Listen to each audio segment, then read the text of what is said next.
I need you to take a very long, deep breath. Can you do that? What? Why? Just please, ask God to give you...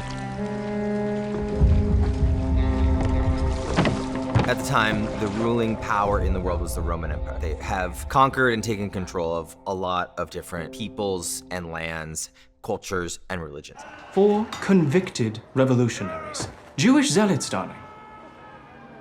Leave the governing to me. Pilate is the governor of Judea. His wife's name is Claudia, and they had originally been assigned to a different jurisdiction outside of the Middle East. Emperor Tiberius didn't really like Pilate because he was a little bit too brutal and he was a little bit entitled and just kind of like off-brand in a way. I have been reprimanded for my use of force. So if word spreads that everyone in Israel is heavy-handed, then I have to be even less forceful. And so as a punishment, he assigned him Judea because nobody wanted that crazy backwater town with those people and their one god and all this stuff. No, but it was a bit of a kick. They say this is a backwater, you know. Punishment, even. I guess we're sharing the same cell, then. Usually, they would impose their own religion on a conquered people and just be like, guess what? Now you worship our pantheon. Israel, God's chosen people, somehow ended up getting a very special treatment where they were allowed to continue with their own religion, but it was all very much still carefully monitored by Rome. For instance, Pilate would keep the garments of the high priest locked up until it was a festival, and then he would let them have them back. And it had to be a certain number of days before it so that they could make sure that they were ceremonially clean. And then when the festival or holiday like Passover or Rosh Hashanah was over, the governor, Pilate, would take the garments back and lock them up, as if to say, we let you observe this. Like, this is on our terms. Ask of me anything you wish for, and I will give it to you. Herod's not really a king. He's just like what's called a client king in name only. Like, the actual power is Rome. They let him serve as a king of the Jews, but he didn't really have that much power. Some, but not as much as the actual emperor. He's one of us, and he's unlawful. I am not afraid of him. He may not be as bad as his father, but he is still bad. Herod the Great was his father. That was the guy who had all of the babies killed when the wise men came and said, a king of the Jews has been born in Bethlehem. He's like, well, then we gotta wipe out anyone under 2. And then his son, Herod Antipas, is the current client king of Galilee. Herodias is Herod Antipas's current wife. Herodias had been married to Herod Antipas's brother, Philip, and then she ended up marrying Herod Antipas, and John the Baptist viewed that as a kind of incest. I'm gonna march straight into his court, and I'm gonna tell him to his face. You do know how that's going to end, don't you? Herod Antipas put John the Baptist in prison to just get him out of the way, but Herodias, that wasn't enough for her. 2 of his followers are former disciples of the late blasphemer John the Baptizer.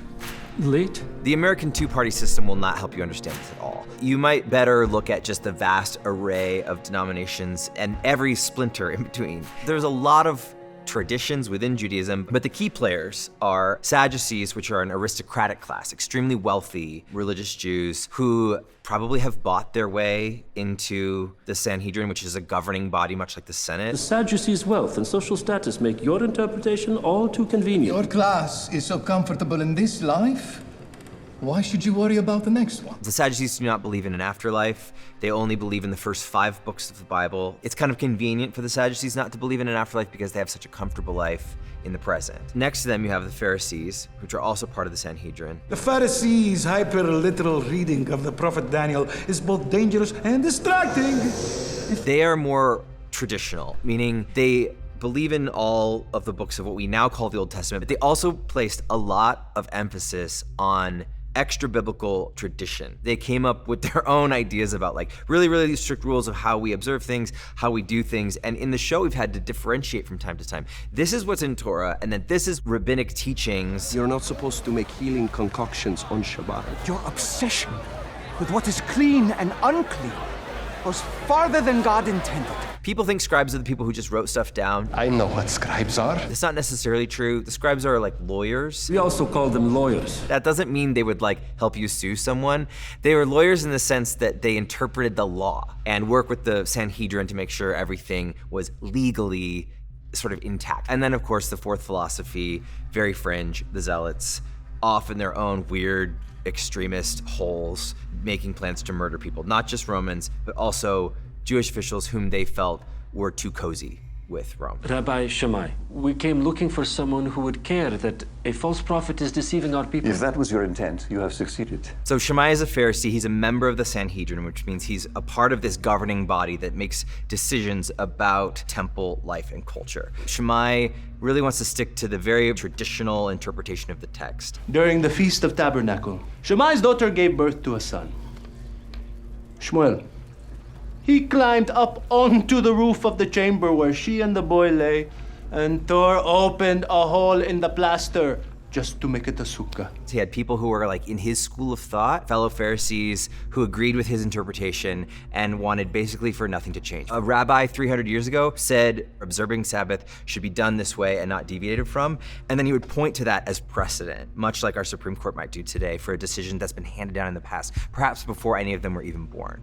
So in Shammai's school of thought, we're dwelling heavily on tradition and precedent and previous rabbis. The house of Hillel will fall, and the house of Shammai will rise. Hillel represents the opposite spectrum of Shammai. Hillel wanted to reform the traditions that had bubbled up and become conflated with Torah. Hillel wanted to make changes. He was like, some of this stuff is really hard on our people. We need to make reforms. And when someone like Jesus comes along, Hillel and his school of thought were more open to progressing things beyond the way they just always had been done. Whereas the school of Shammai was like, no, we're never changing. They both are committed to Torah equally, only Shammai is more literal, while Hillel focuses on the broader principle. The role of the high priest was to be an intercessor between the people and God. The high priest was the only person in all of Israel who on the Day of Atonement could enter the Holy of Holies, where the presence of God dwells. The highest religious figure in the religious order of Judaism. Caiaphas is the current serving high priest of Israel. He is the son-in-law of Annas, who is the former high priest, which created some strife in the family and some kind of whispers among town, like, why did the son-in-law get it and not like one of that? He had a bunch of other sons that he could have chosen. It is a role that sends back generations through a particular family. Caiaphas married into this family and then got the job. He wasn't technically a descendant of Aaron or the Levites. Kind of shady. This meeting is adjourned. Caiaphas, this report is bloated and skewed with a biased agenda. I said we're finished here, Shimon.